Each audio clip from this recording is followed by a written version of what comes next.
Hawker card নামে আবার একটা কোটিপতি বিজনেস শুরু করছে সরকার দলীয় লোকদেরকে দিয়ে।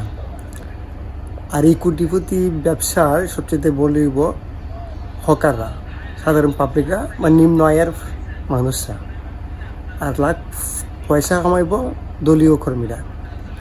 ঘটনা গীতা যে একটু স্পষ্ট করে বা খোলামেলা করে কই, আপনার গ্রামগঞ্জে একটা রিক্সার দাম কত? 1,20,000। ওই রিক্সাটা যদি আপনি ঢাকা সিটির মধ্যে কিনতে চান তাহলে কমসে কম 10 থেকে 12 লাখ টাকা কমতে পারেন। আপনার এলাকার থেকে সিএনজি দাম কত? 5 লাখ থেকে 6 লাখ টাকা।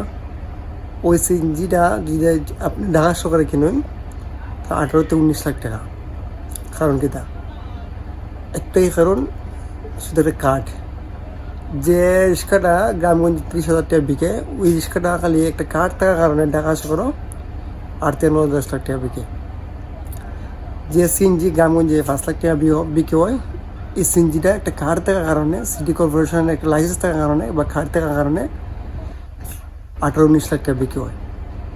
এতদিন হকার একদম কার্ড আসতো না, এখানে একটা আধিপত্য আসলো বা একটা পাওয়ার আসলো, এখন একটা কার্ড দেওয়া হয়েছে। এখন যে কার্ডের মালিক হইব সে কোটি টাকা সম্পত্তি কামাই করবো।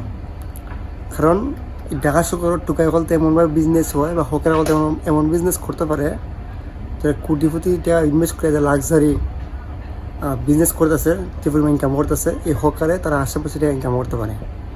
কাজে এখন এই 2 আর 3 জায়গাটা যদি আপনি মনে করেন মাত্র এক জায়গা, আসলে কিন্তু এই 2 আর 3 জায়গা কোনো জায়গা না। কেন এই 3 জায়গার মধ্যে কোটি কোটি টাকার খেলা নেলা। এই কোটি টাকা দিব কই থেকে? ওই হকারে বলতে আবার ঋণ টিন করে আবার এমনি মিলে গিয়া এবং বিশাল একটা বাণিজ্য। দিন শেষে হয়রানির লক্ষ্যটা নিম্ন আয়ের মানুষ বা হকাররা। কাজেই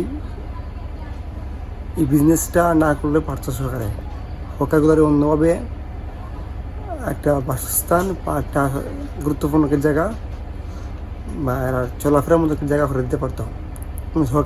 সরকারে নিয়ে দেশের মানুষ বা সরকার একটা নাটকের মঞ্চ বা একটা গেম খেললো, যা একেবারেই মানুষই না।